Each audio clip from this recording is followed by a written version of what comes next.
नहीं है। और चाहे मंत्री ओम प्रकाश जी आवे, चाहे अनिल राजभर आवे, समाज का भला न करने वाले हैं लोग, न समाज को आरक्षण अधिकार दिलाने वाले हैं, और न तो समाज की कोई सुनवाई होनी है तो वो आएँ और जाएँ उन। नमस्कार, आप देख रहे हैं काशी उजाला न्यूज। आज हमारी मुलाकात जागो राजभर जागो के टीम के जो ब्रजेश राजभर हैं उनसे हम कराएंगे, जो कि आज नेता हैं ओम प्रकाश राजभर आज सर्किट हाउस में आने वाले हैं। और सर्किट हाउस के इर्द गिर्द आए हैं, तो क्यों आए हैं इसी पर हम चर्चा करेंगे। सर नमस्कार। नमस्कार, आपके सम्मानित दर्शकों को भी नमस्कार है। बताइए।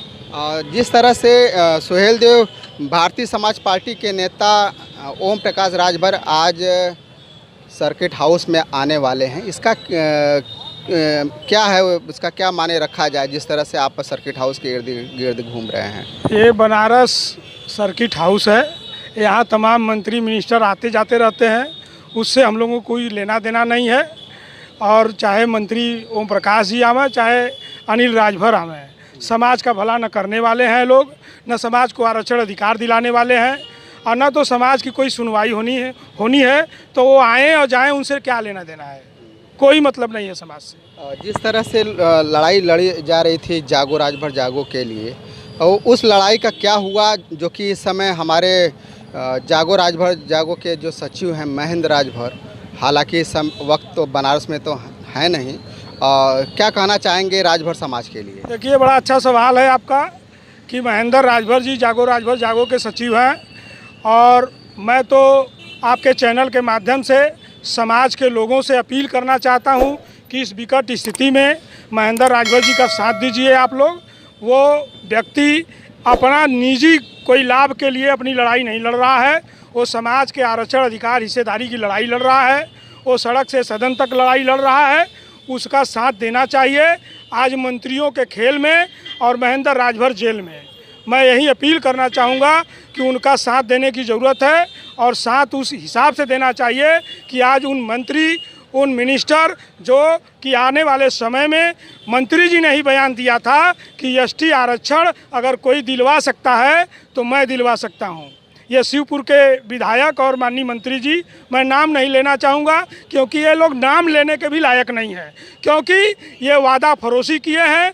आज अपने निजी लाभ, अपने निजी स्वार्थ के चक्कर में जो जाबाज सिपाही है समाज का, जो वास्तव में आरक्षण अधिकार की लड़ाई लड़ रहा है, जो कोर्ट से सड़क से लेकर सदन तक लड़ने वाला व्यक्ति है, जागो राजभर जागो का साथ देना चाहिए।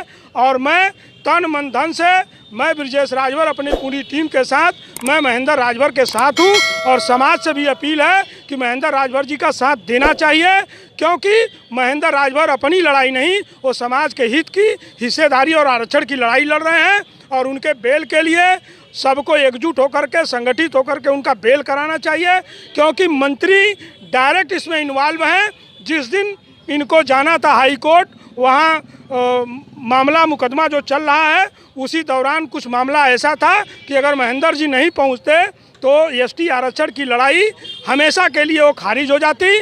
और उसी खेल में मंत्री जी ने अपना जो भी तिकड़म रचा है, उस मंत्री के खेल में आज महेंद्र राजभर जेल में है। और मैं आपके चैनल से बहुत कुछ नहीं कहना चाहूँगा, बस एक अपील है, ये मंत्री तो आते जाते रहेंगे, 5 साल के बाद कौन विधायक कौन मंत्री होगा उनसे कोई लेना देना नहीं है।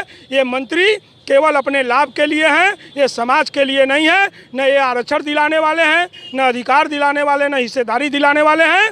और आप सभी सम्मानित महानुभाव जो भी समाज के बुद्धिजीवी हैं, पढ़े लिखे युवा हैं, जो राजनीति करते हैं, जो संगठन के लोग हैं, इस मुद्दे पर आप लोगों को एकजुट होना चाहिए, संगठित होना चाहिए, विचार विमर्श करना चाहिए, और महेंद्र राजभर जी का बेल कराने के लिए आप लोगों को सड़क पे आना चाहिए।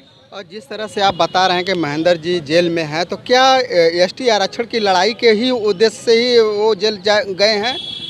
देखिए, लड़ाई तो आरक्षण की थी, लेकिन जब इतना न कोई गंभीर धारा है, कोई आतंकवादी तो है नहीं, कोई देशद्रोह तो है नहीं, कोई रासुका तो लगा नहीं है, इतनी बड़ी ये जो है कि मंत्री जी का खेल है। और मंत्री जी से आज नहीं, 36 का आंकड़ा तमाम जब से कटिंग मेमोरियल में इन्होंने वादा किया था, बोरा और झोला भर भर के आरक्षण देने की बात कहे थे, ये बेईमान मंत्री उस दिन को भूल गए। आज अपनी मलाई के चक्कर में समाज की हिस्सेदारी और आरक्षण को देने की बात पे उनको चीड़ लगती, उनको बुरा लगता है। अभी आप माइक लेके जाएंगे, यहीं सर्किट हाउस में बैठे हैं, आरक्षण पे बात करेंगे तो आपको भगाने का काम करेंगे। इनके बस मलाई या इनके सिस्टम की बात करिए, ये आपसे एकदम खुश रहेंगे। तो मंत्री मिनिस्टर की कोई बात नहीं है। महेंद्र राजभर जी को न्याय मिलना चाहिए। उनके न्याय के लिए हम लोग अपनी टीम के साथ और सम्मानित युवा जो हैं, जो संगठन के लोग हैं, जो तमाम छोटे बड़े दल बनाए हैं, मैं सबसे अपील करना चाहता हूं कि जागो राजभर जागो के महेंद्र राजभर जी का साथ जरूर देना चाहिए। जिस तरह से उत्तर प्रदेश में 10 सीटों के लेकर के उपचुनाव होने वाले हैं और उसको लेकर क्या कहना चाहेंगे? देखिए, उपचुनाव तो अभी आने वाला है। 2024 की ये जो लोकसभा का चुनाव था, ये सरकार को भी बता दिया। समाज के कुछ जो भी सौदागर हैं, जो समाज को ठगने और लूटने वाले हैं, उनको भी आईना दिखाने का काम किया और आने वाले 10 सीटों पे उनको जवाब देने की ज़रूरत है। हम तो अपील करेंगे कि जहाँ जहाँ से इन लोगों को प्रभारी बनाया गया है, इनको फिर आईना दिखाने की ज़रूरत है, ताकि भारतीय जनता पार्टी के आँख पे जो पट्टी पड़ी है कि ये समाज के ठेकेदार हैं, वो ठेकेदारी का तकमा इनका उतारना पड़ेगा, तब जाके ये अपनी औकात में आएंगे। और नहीं तो आज मैं तो यही अपील करना चाहता हूँ कि अगर जो सही है, चाहे नेता हो, संगठन हो, पार्टी हो, जो सही है उसका खुलकर साथ देने की ज़रूरत है और जो गलत है उसका खुल के विरोध करने की ज़रूरत है। तब जाके समाज को न्याय मिल सकेगा, आरक्षण अधिकार मिल सकेगा। और फिर बार बार मैं यही कहना चाहूँगा कि महेंद्र राजभर जागो का सपोर्ट करिए, उनका साथ दीजिए। और कि महेंद्र राजभर जागो का सपोर्ट करिए, उनका साथ दीजिए, और तभी जाकर के न्याय मिलेगा, नहीं तो अन्यथा नहीं मिलने वाला है। जिस तरह से आपने अभी सारनाथ में एक बुद्ध स्थल पे आपने एक नींव डाली है, संगठन बनाने का काम किया है, उस संगठन का क्या प्रगति है, उसके बारे में थोड़ा सा। संगठन की प्रगति यही है कि अब समाज में जितने भी समाज के नेता रहे, संगठन के लोग रहे, जो आरक्षण के नाम पे, अधिकार और हिस्सेदारी के नाम पे लूटने और ठगने का जो काम किया है, अब ये धीरे धीरे दूध का दूध और पानी का पानी हो गया कि कौन देने वाला है, कौन दिलाने वाला है। ऐसे ही मंत्रियों ने बयान दिया था, कुछ पेड मीडिया पे उन्होंने चलाया कि नहीं अगले हफ्ते में 15 दिन 20 दिन में आरक्षण मिल जाएगा। ओम प्रकाश राजभर जी का बयान था।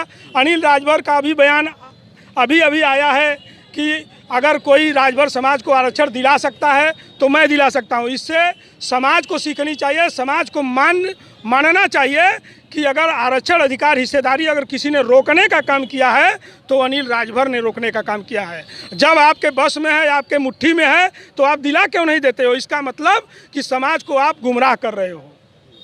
और जिस तरह से एक घटना घटी है, दांदूपुर वाराणसी में ही पड़ता है, नीतीश मौर्य की हत्या हो गई है। जिस तरह से लोग बड़ा न्याय के लिए गुहार लगा रहे हैं, लेकिन उस केस में हत्या नहीं आत्महत्या बता रहे हैं, जो कि अनिल राजभर के ठीक चौखट पे, जैसे चौखट ही कहेंगे, जिस तरह से हत्या हुई है। लोग पुलिस वाले जो जांच किए वो बता रहे हैं कि आत्महत्या किया है, कोई हत्या को नहीं किया है। और उसी अपने जो विपक्षी हैं, जो उनके जो उसमें आरोपी थे, उनको छुड़ाने के लिए थाने पर भी धरना देने के लिए धमकी दिए कि हमारे आदमी जो हैं वो उस हत्या में शामिल नहीं है। इस पे आपका कहना चाहिए? देखिए, भारतीय जनता पार्टी की पॉलिसी यही है कि जो उनके दल से इन्वॉल्व है, अगर कितना भी आरोपी है, उसको बचाने का काम भारतीय जनता पार्टी कर रही है। पिछड़े दलित अल्पसंख्यक समाज को शोषण हो रहा है, अगर आरोपी भाजपा का है तो उसको बचाया जाएगा। आरोपी अगर विपक्ष का है, शोषित वंचित दलित समाज से है, पिछड़े से है, पीडीए से है, तो उसके घर पे बुलडोजर चलेगा, उसकी गिरफ्तारी होगी, उसके खिलाफ मुकदमा, तमाम धाराएं लगाई जाएंगी। भारतीय जनता पार्टी का खाने का अलग और दिखाने का कुछ अलग है। तो भारतीय जनता पार्टी की ये पॉलिसी है, इससे बचने की ज़रूरत है। अभी 24 में ये पिछड़े दलित अल्पसंख्यक समाज के लोगों ने जवाब देने का काम किया है। आने वाले 10 सीटों पे उपचुनाव हो रहा है, वहाँ भी जवाब दिया जाएगा। और आने वाले 27 में इस भ्रष्टाचारी सरकार को उखाड़ फेंकने का काम पिछड़े दलित अल्पसंख्यक समाज के लोग करेंगे। बहुत अच्छा लगा सर आपसे बात करके। अभी बात हो रही थी ब्रजेश राजभर जी से, जिस तरह से जवाब दिया है। अगर एक कमेंट में आप लोग लिखते हैं कि अच्छा हुआ है, अच्छा बात किए हैं, तो लाइक और सब्सक्राइब जरूर कीजिएगा। फिर मिलेंगे नए वीडियो के साथ, तब तक के लिए नमस्कार।